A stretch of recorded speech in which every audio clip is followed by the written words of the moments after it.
Assalamualaikum warahmatullahi wabarakatuh. Makanan yang kita makan awalnya dalam bentuk kasar. Nah, sampai di mulut itu diubah menjadi bentuk yang lebih halus. Itu karena adanya bantuan gigi dan enzim. Nah, pada video ini kalian akan saya ajak memahami tentang sistem pencernaan pada manusia. Materi ini dipelajari antara lain di SMP kelas 8. Nah, untuk video ini akan membahas organ penyusun sistem pencernaan. Apa saja organ penyusun sistem pencernaan? Yuk kita simak. Jadi, organ sistem pencernaan itu ada saluran, kemudian ada kelenjar-kelenjar pencernaan. Kita bahas yang kita tunjukkan dulu mana yang termasuk saluran. Kita mulai dari mulut, kemudian kerongkongan. Nah, dari kerongkongan makanan ini nanti akan menuju lambung. Dari lambung itu ke ini duodenum dulu. Perhatikan, duodenum atau usus 12 jari. Nah, nanti baru masuk ke usus halus, di mana di usus halus itu ada dua macam, yaitu usus kosong dan usus penyerapan. Nah, penyerapan ini nanti akan diedarkan ke seluruh tubuh, diserap oleh plasma darah, diedarkan ke seluruh tubuh. Nah, sampahnya masuk ke usus besar, kemudian di situ didiamkan ya kurang lebih sekitar 24 jam. Namanya terjadi proses pembusukan. Nah, menghasilkan feses keluar melalui anus. Nah, ada kelenjar-kelenjar yang membantu sistem pencernaan. Pertama adalah kelenjar ludah yang ada di daerah rongga mulut. Ini memproduksi air liur. Air liur membantu proses menelan makanan. Dan di dalam air liur itu ada namanya enzim amilase atau betialin. Ini membantu mencerna karbohidrat menjadi glukosa. Kemudian di lambung itu ada 3 macam enzim, disingkat HPR.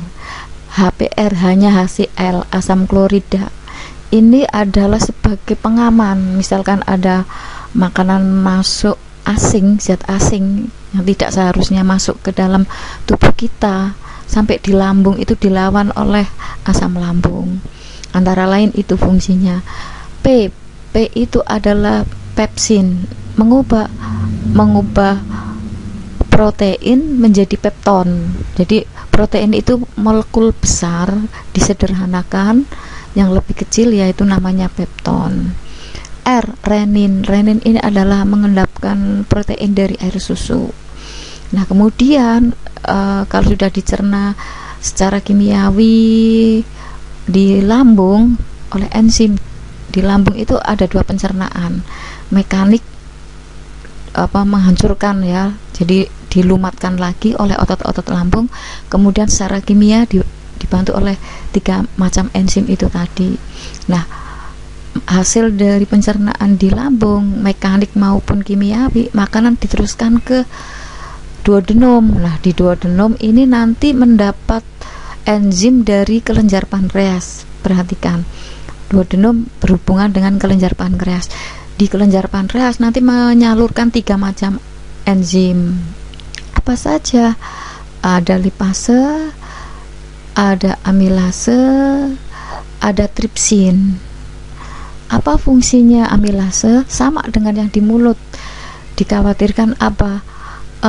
Kita makan kan kadang-kadang langsung dengan hanya beberapa kunyahan langsung ditelan, jadi belum maksimal kimiawinya di mulut, karbohidrat diubah menjadi glukosa belum maksimal.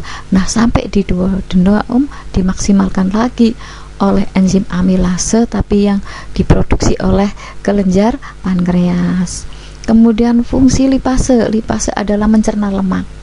Fungsi tripsin, nah tripsin ini meneruskan fungsi enzim pepsin yang di lambung. Di pepsin, protein diubah menjadi pepton.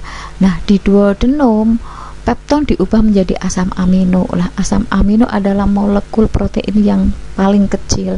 Ini nanti yang bisa diserap oleh sel-sel, maksudnya oleh plasma darah, diedarkan ke sel-sel tubuh, diserap oleh sel-sel tubuh.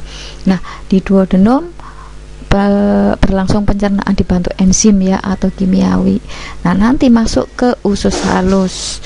Nah, di situ terjadi proses penyerapan ya. Nah, sampahnya masuk ke usus besar ya. Jadi saya tekankan di sini ada saluran, ada kelenjar. Salurannya rongga mulut, kerongkongan, lambung, duodenum, usus halus yaitu usus kosong, usus penyerapan, usus besar, anus.